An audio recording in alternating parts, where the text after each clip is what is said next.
Physics physics एक ऐसा subject है, चाहे नीट एस्पिरेंट हो या फिर जेई एस्पिरेंट हो, दोनों के लिए सबसे बड़ी प्रॉब्लम है। और उनको ये भी पता है कि अगर मेरी फिजिक्स अच्छी हो गई तो मेरा सिलेक्शन हो जाएगा। और मैक्सिमम स्टूडेंट्स हर साल नीट और जेई में जो सिलेक्शन होते हैं वो मैक्सिमम फिजिक्स के कारण होते हैं। तो भैया आज ना इस वीडियो में आप कुछ ऐसा बता दो कि जो फिजिक्स से रिलेटेड जो डाउट्स है ना, कैसे करना चाहिए, कैसे पढ़ना चाहिए, कैसे चैप्टर्स को अच्छे से क्लियर करना चाहिए, सारे डाउट्स क्लियर हो जाए, कैसे रिवाइज करना चाहिए। तो आज यही पॉइंट्स मैं इस वीडियो में सारे आपके टू द पॉइंट क्लियर करने वाला हूं। और अगर आप ये पॉइंट्स अच्छे से क्लियर कर लेते हैं, ध्यान से सुन लेते हैं और डेली लाइफ में अप्लाई कर लेते हैं, तो आपकी फिजिक्स कुछ टाइम बाद बहुत स्ट्रांग होगी। सो मेरे दोस्त प्लीज अच्छे से सुनना और एक पेन कॉपी जरूर लेके आना साथ में, कुछ जो पॉइंट्स है वो नोट करते जाना, ठीक है। सो स्टार्ट करते हैं। जो पहला डाउट होता है ना मैक्सिमम स्टूडेंट्स का, वो होता है कि भैया मेरी मैथ वीक है। और इसके लिए आप अपनी 9th और 10th क्लास को पूछते हो कि भैया मेरी ना 9th 10th क्लास इतनी अच्छी नहीं थी, मैथ अच्छी नहीं थी, इस कारण मेरी 11th और 12th की फिजिक्स अच्छी नहीं है। मेरे दोस्त ऐसा कुछ नहीं है। सिर्फ जो फिजिक्स में 11th एंड 12th क्लास में जो ओनली सिर्फ बेसिक्स यूज होता है मैथ का, फिजिक्स में like division, multiplication, long division method, सिर्फ ये बेसिक्स यूज होता है फिजिक्स में। और आपको जब फिजिक्स पढ़ाया जाता है, जब आपको 11th में बेसिक से फिजिक्स पढ़ाया जाता है, तो आपको वो टीचर ध्यान में रखता है कि यार ये बच्चा चाहे कैसा ही हो, चाहे इसने 11th 9th 10th में फिजिक्स नहीं पढ़ी है, तब भी ये फिजिक्स अच्छे से कर ले, इसीलिए आपको बेसिक्स मैथ पढ़ाया जाता है, ठीक है। बेसिक्स मैथ इसीलिए पढ़ाया जाता है। अब उसमें मैं पहले सबसे आपको इंपॉर्टेंट चैप्टर्स बताने वाला हूं जो कि आपके लिए की चैप्टर्स है, ठीक है। ये चैप्टर्स आपको बहुत अच्छे से आने चाहिए। तो अब बात करते हैं की चैप्टर्स पे। की चैप्टर्स है फिजिक्स के like basics math, kinematics, okay, vector and NLM. ये 4 चैप्टर ऐसे हैं कि अगर आपका इन पे कमांड है तो आपके चाहे 11th हो चाहे 12th हो, कोई भी चैप्टर हो आपको अच्छे से क्लियर हो जाएगा। बट कंडीशन क्या है, आपको ये चैप्टर्स एक टाइम टेबल बनाना है कि मैं इस चैप्टर को इतने वीक में रिवाइज करता रहूंगा। मतलब आपको इस चैप्टर्स को रिवाइज करते रहना है, क्योंकि जो बेसिक्स इन चैप्टर्स के जो बेसिक्स होते हैं वही फ्रिक्वेंटली यूज होते हैं हर चैप्टर में, ठीक है। तो ये पॉइंट्स याद रखना है, 4 चैप्टर्स याद रखना है, नोट करते जाना साथ साथ में। उसके बाद आता है रिवीजन। भैया रिवीजन कैसे करना है यार, देखो रिवीजन का एक पैटर्न होता है। लाइक अगर मेरा अभी प्रेजेंट में रोटेशन मोशन चैप्टर स्टार्ट हुआ है, तो मतलब इससे पहले मेरे को सेंटर ऑफ मास कराया गया है, तो मेरे को क्या करना है, जो रोटेशन मोशन मेरा चलेगा उस चैप्टर को मेरे को डेली बेसिस पे सर मेरे को पढ़ा रहे हैं उसे मेरे को टोटली रिवाइज करना है डेली बेसिस पे। क्वेश्चन प्रैक्टिस जो दे रहे हैं सर, वो क्वेश्चन मेरे को डेली प्रैक्टिस करना है। साथ में क्या करना है आपको, लाइक अभी रोटेशन चल रहा है तो उससे पहले आपको सेंटर ऑफ मास कराया गया है, तो सेंटर ऑफ मास का क्या करना है, आपको उस चैप्टर को 20-20% डेली करना है। 20-20% डेली क्यों करना है, क्योंकि रीजन ये है कि जो रोटेशन मोशन है ये आपको रियलाइज भी हो गया होगा, एक्सपीरियंस भी हो गया होगा थोड़ा थोड़ा, कि जो रोटेशन मोशन है उसमें सेंटर ऑफ मास के कॉन्सेप्ट यूज होते हैं, ठीक है। सो ये कॉन्सेप्ट आप तभी अच्छे से अप्लाई कर पाओगे तब आप सेंटर ऑफ मास को अच्छे से पढ़ोगे। सो आपको 20-20% डेली बेसिस पे 20-20% स्टार्ट करना है, चैप्टर को डिवाइड करना है कि यार इस डेट को मेरे को 20% इस चैप्टर का रिवाइज करना है, क्योंकि ये चैप्टर मेरे को अभी पढ़ाया जा रहा है।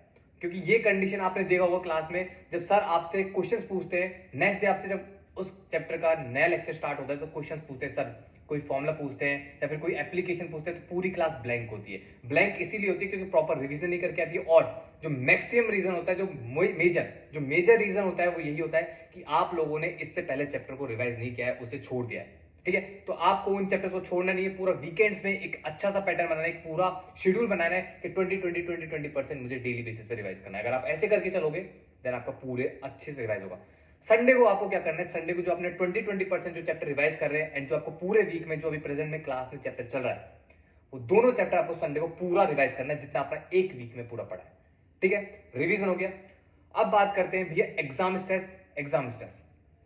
देखो अगर आप टाइम पे ना फिजिक्स को अगर टाइम टू टाइम पढ़ते जाओगे, time to time chapter revise करते जाओगे, पीछे का बैकलॉग नहीं छोड़ोगे, तो आपको एग्जाम स्ट्रेस नहीं आएगा। एग्जाम स्ट्रेस तब आता है जब आप पे बहुत ज्यादा ब्रॉड सिलेबस होता है और उसमें से आपने कुछ चैप्टर छोड़े होते हैं। और मैक्सिमम स्टूडेंट्स को जो एग्जाम स्ट्रेस होता है ओनली फिजिक्स का होता है। तो फिजिक्स का अगर एग्जाम स्ट्रेस आपको बचना है ना, तो प्लीज आपको फिजिक्स डेली बेसिस पे प्रॉपर वे में रिवाइज करना है, प्रॉपर वे में उसके क्वेश्चन प्रैक्टिस करना है, तो एग्जाम स्ट्रेस नहीं होगा।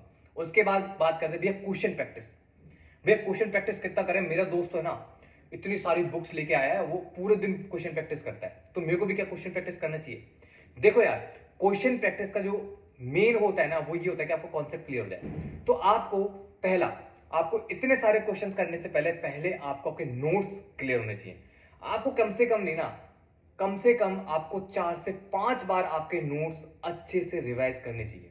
देन उसके बाद ही आपको एक्स्ट्रा बुक, एक्स्ट्रा होमवर्क, जो भी क्वेश्चन प्रैक्टिस करते हैं उन पे जाना चाहिए। क्योंकि मैक्सिमम स्टूडेंट जो प्रॉब्लम फेस करते हैं वो ये करते हैं कि भैया मैंने नोट्स भी रिवाइज किए हैं, पर नोट्स एक बार रिवाइज किए और क्वेश्चन इतने सारे सॉल्व कर रहे हैं, भैया मेरे से क्वेश्चन सॉल्व नहीं हो रहे।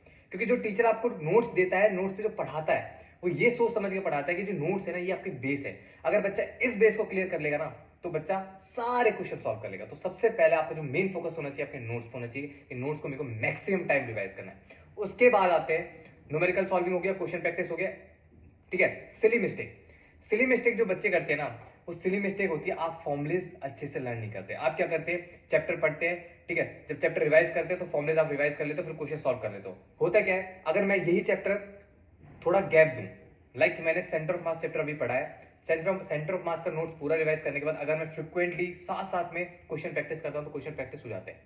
और कुछ ही टाइम बाद विद इन ब्रेक लेता हूं 2 दिन 3 दिन का, और उसके बाद अगर रैंडमली मैं क्वेश्चन उठा के सॉल्व करता हूं तो मेरे से क्वेश्चन सॉल्व नहीं होते।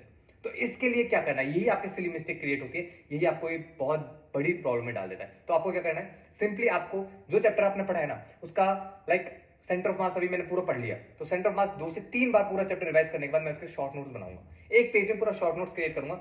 उस पेज को डेली बेसिस पे या फिर एक 4 से 5 दिन के गैप में मैं डेली रिवाइज करूंगा उसे। और उस पॉइंट जो शॉर्ट नोट्स बनाया उसमें मैं सिर्फ formulas and keyword theory points लिखूंगा, जो पॉइंट्स जो कि मेरे को डेली बेसिस में मेरे को रिवाइज करने चाहिए। ये आपको फील आ जाएगा कि यार ये मेरा पॉइंट वीक है, मेरे को डेली बेसिस रिवाइज कर लूंगा तो मेरे चैप्टर ही स्ट्रॉन्ग हो जाएगा। सो यही आपको करना है, शॉर्ट नोट्स बनाना है, डेली बेसिस रिवाइज करें ताकि आपको फॉर्मुलेज एटलीस्ट याद हो जाए। क्योंकि यार हर साल मैं एनालाइज करता हूँ, हर साल हजारों बच्चों को मैं मेंटोर कर रहा हूँ, और हर साल यही बच्चा मिस्टेक करता है कि भैया अगर मैं ना सिर्फ फॉर्मुले भी पढ़ के चल जाता ना, फॉर्मुले भी याद करके चल जाता ना, तो आज मेरे नीट में 120 प्लस फिजिक्स में आते। तो आपको एटलीस्ट फॉर्मुले तो सारे याद होने चाहिए। तो सारे पॉइंट्स मैंने यहाँ पे क्लियर कर दिए हैं। सो अगर फिर भी कोई डाउट है तो आप मुझे टेलीग्राम पे कांटेक्ट कर सकते हैं। और फिजिक्स से रिलेटेड, ठीक है, फिजिक्स से रिलेटेड एक नया बैच चलाऊंगा, जो कि जिसमें मेरा मेन फोकस होगा कि आपकी फिजिक्स स्ट्रॉन्ग करना। फिजिक्स, केमिस्ट्री, बायो तीनों के लिए एक नया बैच स्टार्ट करूंगा, ठीक है, फ्री ऑफ कॉस्ट होगा और टेलीग्राम पे चलेगा, ताकि मैं आपको आपकी फिजिक्स पे मैं अच्छे से वर्क कर सकूं और आपको जितना हो सके कंट्रीब्यूट कर सकूं, आपकी प्रॉब्लम सॉल्व कर सकूं। सो ऑल द बेस्ट, और अच्छे से प्रिपरेशन करना है, ठीक है। 2024 आने वाला है नीट, ठीक है, और अच्छे से प्रिपरेशन करो, क्योंकि फिर आप लास्ट टाइम पे आते हो कि भैया मेरे पास लास्ट 1 मंथ बचा है, लास्ट 2 वीक्स बचा है, मैं फिजिक्स में ऐसा क्या करूं कि मैं 120 प्लस स्कोर कर लूं। फिर आप भटकते हो यार, ठीक है। मैं नहीं चाहता कि आप भटको, पूरा टाइम वेस्ट करो। तो स्टार्टिंग से ना प्रिपरेशन करना स्टार्ट कर दो। कुछ भी दिक्कत हो, कुछ भी प्रॉब्लम हो, मुझसे कॉन्टेक्ट कर सकते हैं टेलीग्राम पे। Okay, so all the best और अच्छे से प्रिपरेशन करें।